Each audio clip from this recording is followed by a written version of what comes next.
All right, it's Brady with D&J Towing again, back with, okay, we're going to talk about putting these chains on the truck. Now, there's a couple ways you can do this. So, we use the drape method where we drape the chain.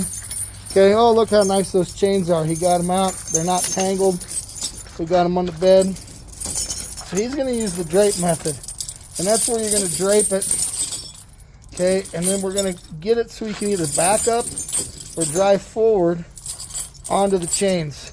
So this is the drape method. So when you do that, whichever way you're going to go, you want the least amount of chain in front of it. So this case, we're going to go forward onto the chain. So you leave just a couple links down so you can kind of tuck them under the tire there if you want to.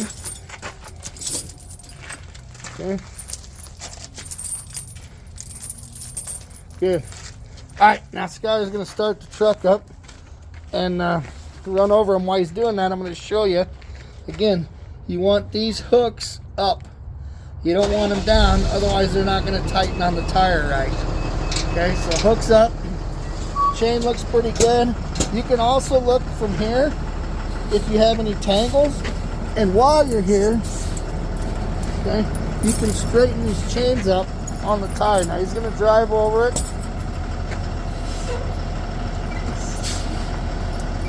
Good. All right, now what he wants is about 2 or 3 links exposed on the back side of this. You don't want to go so far forward that this all of a sudden falls off the tire going forward. You just want it right here. Okay, so again, we talked about this. We got 3 links showing. We're not falling off the top here. These are called cam tighteners, so you want to make sure those are loose. We'll show you how to do those in a minute. All right, so Skyler's going to get behind there, and he's going to put the inside link first.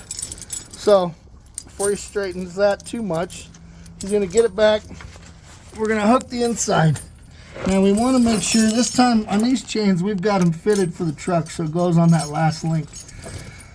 You want them tight enough back here that when it gets tight, you don't worry about the chain here sliding off from the inside, because you're not going to have bungees or tighteners on the inside.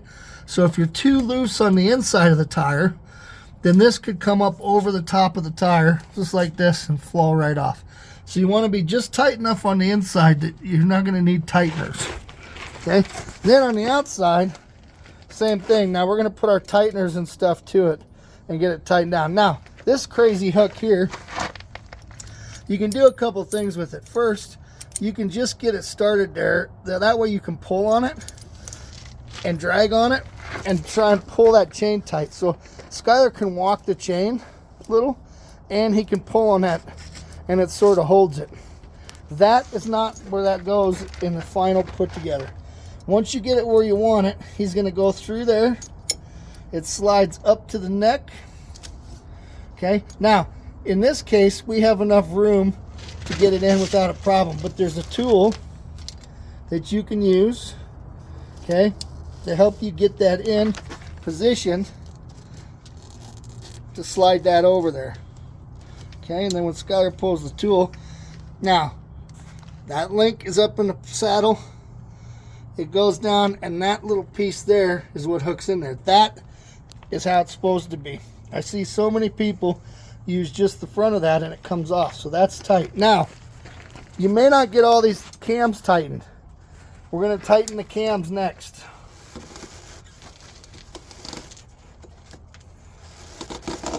Okay, that's how you tighten the cam.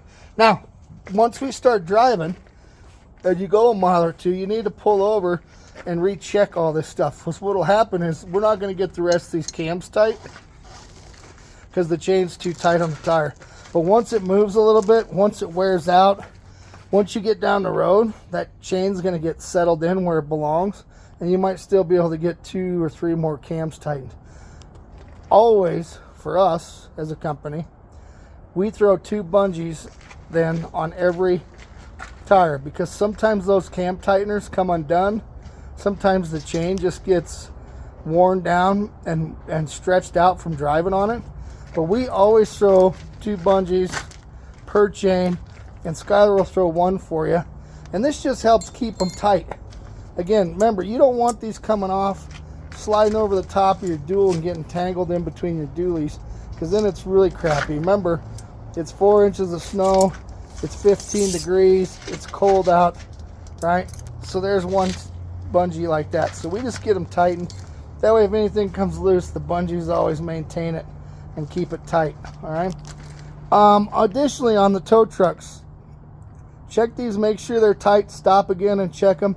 If they come loose, if something happens, you're going to destroy that mud flap guard. You might come over here and take out the toolbox. So you want to make sure these are good and tight, and you don't want a lot of slop in them. If you have slop, unhook them, tighten them up, put them back together. But that's the proper way. If you hook these chains up the proper way every time, you're going to make your chains last a lot longer, and you're not going to have problems down the road with getting to and from calls. Okay, and now just so we see it in reverse order, we're going to take it off. We're going to remove our bungee.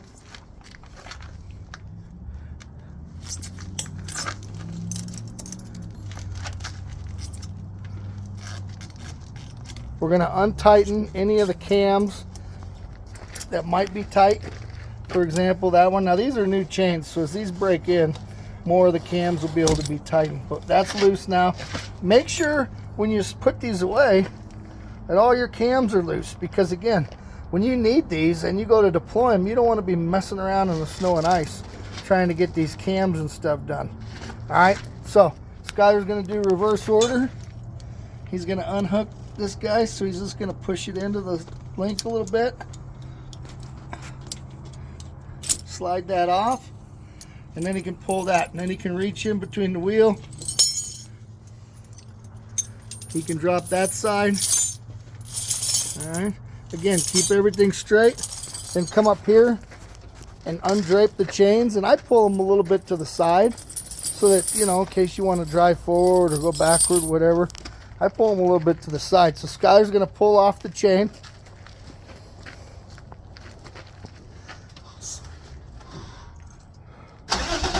And again, you guys remember what I talked about when you're setting these up.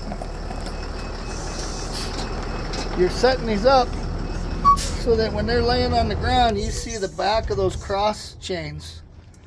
Okay, that's what goes against the tire. All right, now Skyler's going to go ahead, grab it from the center of the chain. He's going to get that nice drape, and then he's ready to shape it down into the bucket so we can get him out easier next time. We'll follow him around here. There you go. Okay, and then that basket's ready to go back in the truck. I encourage you after a storm, when you have time and things dry out a little bit, to go ahead and pull those chains, stick them up on the bed of the truck, and let them dry out. Don't let those baskets stay full of water and rust. Try and let those chains dry out. All right, well, we hope you enjoyed the video. I hope it's helpful for you. Thank you.